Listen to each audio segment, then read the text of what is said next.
Hello bachcho, let us see the question. Question says, to an aqueous solution of X, adding copper sulfate, a brown precipitate is formed, which turns white on adding excess of Na2S23, that is hyposolution. On addition of silver ion in solution, a yellow curdy precipitate is obtained, which is insoluble in ammonium hydroxide, then X will be. तो question में हमसे कहा गया है, कुछ हमको आप reactions दी गई हैं, उसके बेस पे हमको यहाँ पे कंपाउंड एक्स को आइडेंटिफाई करना है। सबसे पहले क्या कहा गया है कि जो कंपाउंड एक्स है इसका रिएक्शन किससे करा रहे हैं, सबसे पहले कॉपर सल्फेट से करा रहे हैं। कॉपर सल्फेट से रिएक्शन कराने पर हमें क्या मिलता है, ब्राउन प्रेसिपिटेट मिलता है, ब्राउन प्रेसिपिटेट मिलता है। देन इसकी रिएक्शन अगर हम किससे करा देते हैं, इसमें अगर हम एक्सेस हाइपोसोल्यूशन ऐड कर देते हैं, हाइपोसोल्यूशन ऐड करने पर क्या होता है, ये वाइट क्या कहते हैं, वाइट सोल्यूशन बनाता है, वाइट पीपीटी बनाता है ये।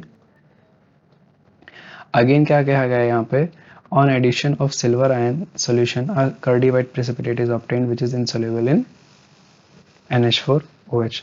इसके बाद क्या किया गया है, अगर इसमें हम सिल्वर आयन ऐड कर दें, अगर इसमें हम क्या कर देते हैं, सिल्वर आयन ऐड कर देते हैं, यहाँ से हमको क्या मिलता है, यहाँ से हमको मिलता है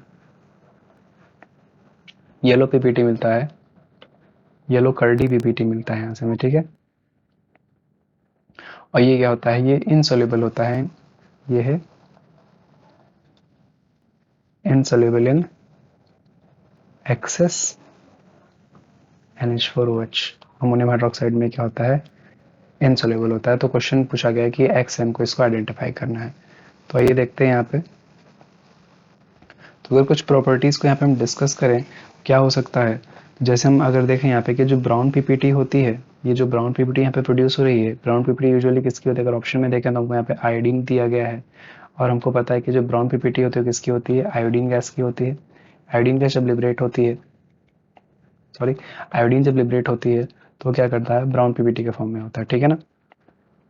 तो क्या करेगा ये ब्राउन पीपीटी इसकी वजह से हो जाएगा, यानी कि यहाँ से कॉपर सल्फेट ऐड करने पर यहाँ से आयोडीन लिबरेट हो रही है, जिसकी वजह से इसका ब्राउन पीपीटी आएगा।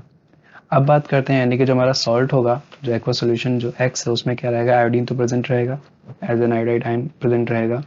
अब देन बात करते हैं यहाँ पे हमारा काउंटर आयन एनायन तो पता चल गया है, इसका काउंटर कैटायन को फाइंड आउट करना है। ऑप्शन में देखें तो हमारे पास कौन सा हो सकता है, सभी में हमारे पास आयोडाइड आयन प्रेजेंट है। तो अभी देखते हैं यहाँ पे कि हमारा कौन सा काउंटर आयन प्रेजेंट होगा। तो अगर यहाँ पे देखें, इन्होंने क्या कहा है, इन्होंने कहा है कि जो है इसकी रिएक्शन क्या कर रहे हैं, यानी आप यहाँ पे अगर हम देखें तो अगर आयोडाइड आयन क्या करता है, कॉपर सल्फेट के साथ रिएक्शन करता है, कॉपर सल्फेट के साथ अगर वो रिएक्शन करता है तो यहाँ पे क्या होता है, आयोडाइड आयन कन्वर्ट्स इनटू, ये बनाएगा हमारा Cu2I2 बनाता है, ठीक है, Cu2I2 बनाता है, और साथ में यहाँ पे सल्फेट आयन लिबरेट होगा, अब सल्फेट आयन यहाँ पे हो जाएगा। और क्या होता है, यहाँ पे जो आयोडाइड आयन होता है वो कन्वर्ट हो जाता है I2 में, जिसकी वजह से हमको यहाँ पे ब्राउन पीपीटी मिल रही थी, ठीक। ये कुछ ऐसी रिएक्शन हो रही थी यहाँ पे, ओके।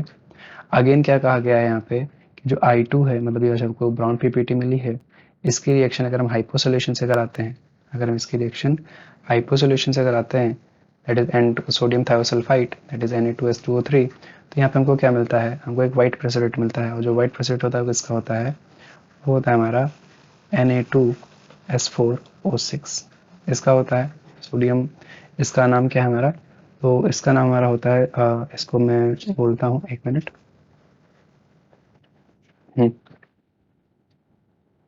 दिस Na2S क्या है यहाँ पे, हाँ, इसको बोलते हैं सोडियम टेट्राथायोनेट, इसको क्या बोलते हैं, सोडियम टेट्राथायोनेट इसको कहा जाता है, ठीक है। इसी की वजह से यहाँ पे इसका वाइट प्रेसिपिटेट देखने को मिलता है,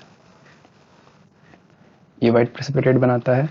एंड आगे क्या कहा गया है, अगर इसकी रिएक्शन हम किससे करा दें, इसकी रिएक्शन हम किससे आगे कराते हैं, इन्होंने कहा है इसकी रिएक्शन हम कराते हैं, इसे हम सिल्वर आयन ऐड कर देते हैं। तो अगर हम आयोडाइड आयन में सिल्वर आयन को ऐड करते हैं तो यहाँ से हमको क्या मिलेगा, यहाँ से हमको AgI मिलेगा, AgI का एक कर्डी वाइट पीपीटी मिल जाएगा हमें, सॉरी कर्डी येलो पीपीटी मिल जाएगा हमें यहाँ पे, कर्डी येलो पीपीटी मिल जाएगा, ठीक, जो कि क्या होता है, ये इनसॉल्युबल होता है इन एक्सेस NaOH NH4OH, और NH4OH में क्या होता है, सिंपल सा ये इनसोल्युबल होता है, ठीक है ना।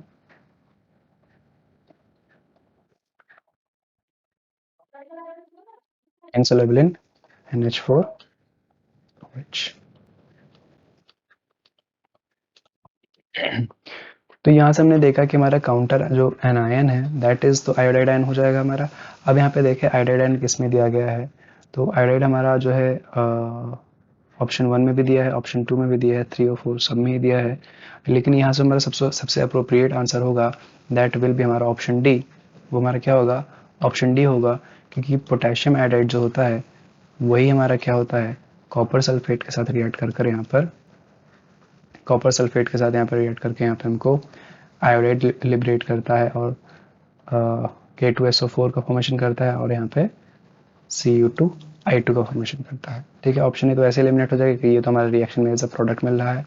Cu2I2 भी हमने देखा यहाँ पे प्रोडक्ट मिल रहा है, तो ये भी नहीं हो सकता। और Cu2 यहाँ पर ये कोई फॉर्मेशन नहीं हो रहा, तो ये भी ऑप्शन हमारा क्या हो जाएगा, इनकरेक्ट हो जाएगा। यहाँ अगर हम इस रिएक्शन को देखें, इस पर्टिकुलर रिएक्शन को देखें, तो हमको एक चीज़ क्या पता चल रही है कि आयोडीन का ऑक्सीडेशन स्टेट यहाँ पे क्या है, -1, और ये किस में कन्वर्ट हो रहा है, जीरो, जीरो ऑक्सीडेशन स्टेट में ये कन्वर्ट हो जा रहा है। वहीं अगर मैं बात करूँ यहाँ पे कॉपर सल्फेट की, तो ये +2 में यहाँ पर, और ये किस में जा रहा है, कन्वर्ट होकर +1 में जा रहा है। यानी कि जो आयोडाइड आयन है वो आयोडीन में क्या हो रही है, इस ये क्या हो रही है, ऑक्सीडाइज हो रही है। यहाँ पे क्या हो रहा है, ऑक्सीडेशन हो रहा है। और जो कॉपर आयन है वो कॉपर +2 से कॉपर +1 में क्या हो रहा है, रिड्यूस हो रहा है, यानी इसका रिडक्शन हो रहा है। तो ये बात हमको यहाँ पे ध्यान रखनी है। तो इन सब प्रॉपर्टीज को हमने देखा तो हमको पता चलता है यहाँ पे कि जो हमारा करेक्ट आंसर होगा that will be option D, यानी कि जो सॉल्ट एक्स हमारा है वो क्या होगा, पोटेशियम आयोडाइड होगा। क्योंकि यहाँ पे बाकी सारा जो ऑप्शन में दिया है ये हमारे रिएक्शन में एज अ प्रोडक्ट बन रहे होते हैं, इसलिए ये हमारा ऑप्शन नहीं हो सकते हैं। तो करेक्ट ऑप्शन रहेगा हमारा option D. I hope you understood. Best of luck.